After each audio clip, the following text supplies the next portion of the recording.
Hello guys, അങ്ങനെ പുതിയ കുറേ നാളത്തെ തീരുമാനത്തിന് ശേഷം ഇതാ ഞാനൊരു യൂട്യൂബ് ചാനൽ തുടങ്ങിയിരിക്കുന്നു. അപ്പോൾ ഇനി ഞങ്ങളുടെ എല്ലാ വീഡിയോസും ഉണ്ടാവും. ഇതെൻ്റെ അനിയനാണ്. അവൻ്റെ പൂന്തോട്ടമാണ് കാണുന്നത്. വലിയ പൂക്കളൊന്നുമില്ല, എന്നാലും അവൻ്റെ മെയിൻ പണി ഇതൊക്കെ തന്നെയാണ്. രാവിലെ ഒരു വാക്കത്തി എടുത്തിറങ്ങുക. വാഴ ഇലയെല്ലാം വെട്ടിക്കളയുന്നുണ്ട്. ഒരു പണിയും കാണാനായിട്ട് ഇതൊക്കെ തന്നെ പണി. ഞാൻ വീഡിയോ എടുക്കുന്നതിനായിട്ട് അവൻ അങ്ങനെ കാണിക്കുന്നത്. അച്ഛൻ ഇന്ന് ലീവായതുകൊണ്ട് ഇന്ന് ഇവിടുത്തെ കൃഷിസ്ഥലങ്ങൾ നന്നാക്കലാണ് അച്ഛൻ്റെ പണി.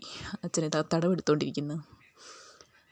അച്ഛൻ കഴിഞ്ഞ ദിവസം കുറച്ച് വിത്ത് കൊണ്ടുവന്നിട്ടുണ്ടായിരുന്നു നടാൻ വേണ്ടിയിട്ട്. എന്ന് വെച്ചാൽ പച്ചക്കറീൻ്റെ വിത്ത് തന്നെയാണ്. അതാണിപ്പോൾ അച്ഛൻ നടാൻ വേണ്ടി നോക്കിക്കൊണ്ടിരിക്കുന്നത്. ഞാനൊക്കെ ഇതിങ്ങനെ വീഡിയോ എടുത്തുകൊണ്ട് നടക്കുന്നുണ്ട്. അടുത്ത് അമ്മ ഇവിടെയൊക്കെ കുറേയൊക്കെ നട്ടു വെച്ചിട്ടുണ്ട്. വീഡിയോയ്ക്കകത്ത് എൻ്റെ ക്ലിയർ ഇല്ല അത്ര. എന്നുവെച്ചാൽ എൻ്റെ ഒരു ഫോണിൻ്റെ ക്ലാരിറ്റി കുറവാണ്. അതുകൊണ്ടാണ് ഇങ്ങനെ ഒരു വീഡിയോ. ആദ്യത്തെ യൂട്യൂബ് ചാനലാണ്, അതുകൊണ്ടാണ് അവനിവിടെ ഒരു പണിയില്ലാണ്ട് എന്തെങ്കിലും പണിയുണ്ടെന്ന് നോക്കി നിൽക്കുന്നത്. കുറച്ച് അടയ്ക്കയൊക്കെ ഇവിടെ വെയിലത്തിട്ടിട്ടുണ്ട് ഉണങ്ങാൻ വേണ്ടിയിട്ട്. ഞങ്ങൾക്ക് കുറച്ച് കവുങ്ങൊക്കെ ഉണ്ട് കേട്ടോ. അപ്പം അവനവിടെ ഇരിക്കുന്നു. അവനൊരു പണിയും കാണാനായിട്ട് അവനവിടെ ഇരിക്കുന്നുണ്ട്. ഇപ്പോൾ വാഴ വെട്ടിയിട്ടുള്ള ഒരു കിടപ്പ് കാണാം അവൻ്റെ. ഇതായിരിക്കുന്നു എൻ്റെ അമ്മച്ചി വീഡിയോ എടുക്കരുതെന്നൊക്കെ പറയുന്നുണ്ട് അമ്മച്ചീനെ. രാവിലത്തെ ഫുഡ് 11 മണിക്കാണ് കഴിക്കുന്നത്.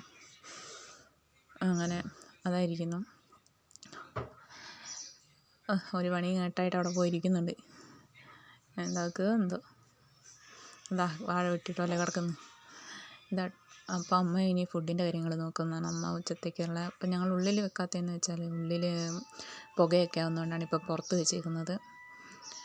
അപ്പം അതിലൊക്കത്തെ ചേച്ചിയൊക്കെ വന്നപ്പോൾ അവരോട് സംസാരിക്കാൻ പോയേക്കാണ്. അമ്മയുണ്ട്, അമ്മച്ചിയുണ്ട് അപ്പുറത്ത്. എല്ലാവരും കൂടി സംസാരിക്കുകയാണ്.